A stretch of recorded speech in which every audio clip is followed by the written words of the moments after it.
lunches? Is this thing working? Are you ready here? Alright, I think we are.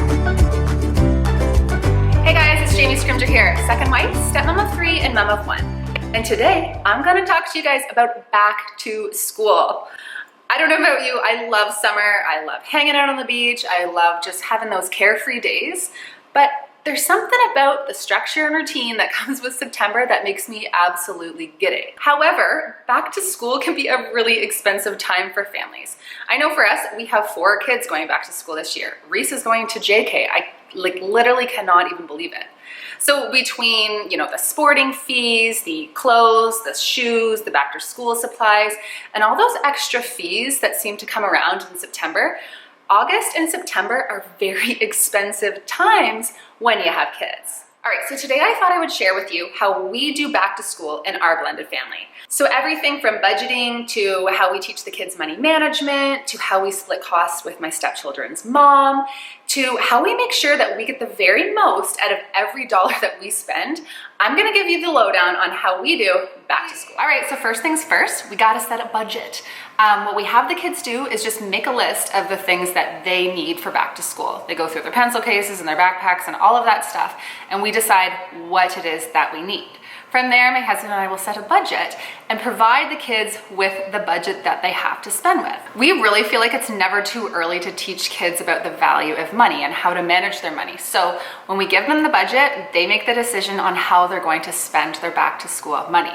Obviously, we make sure that they get the necessities, but for example, say they really want these brand name shoes, which are super expensive, then perhaps they decide to forego the new backpack this year so that they can fit it into their budget.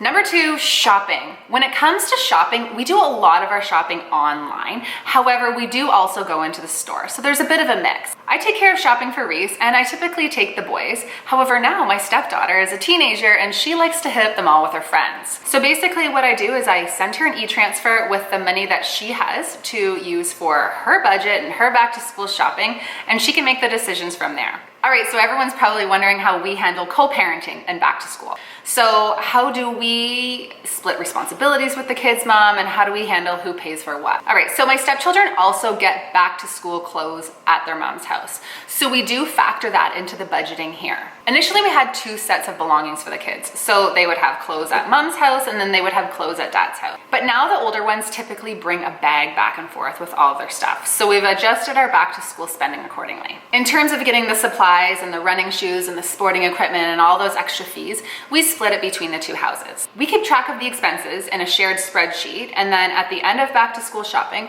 whoever owes the other parent money will just send them the difference through an e-transfer through RBC online banking, which is free, so it's really convenient. So the question is, how do we decide who is responsible for what? We have a co-parenting plan which outlines who is responsible for doing everything with the kids, down to who's gonna get running shoes, who's getting back to school stuff, who's paying certain fees. All of that stuff is all outlined in a co-parenting plan. I will say, guys, if you are in a co-parenting relationship and you don't have a co-parenting plan yet, I highly recommend that you start that conversation.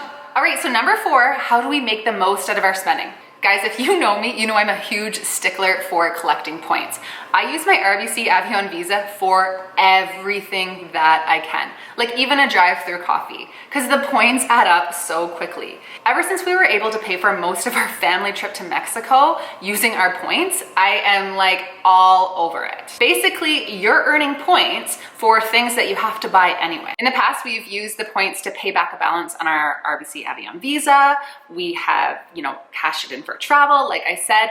But you can also redeem your points to go towards things for back to school, or heck, cash them in for gift cards in the RBC Rewards catalog. Hey, and there's nothing saying that you can't redeem those points to treat yourself, because you know what?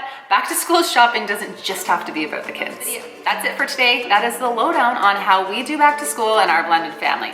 If you have any questions, be sure to leave them in the comments below and I will get right back to you. Thanks for watching, guys.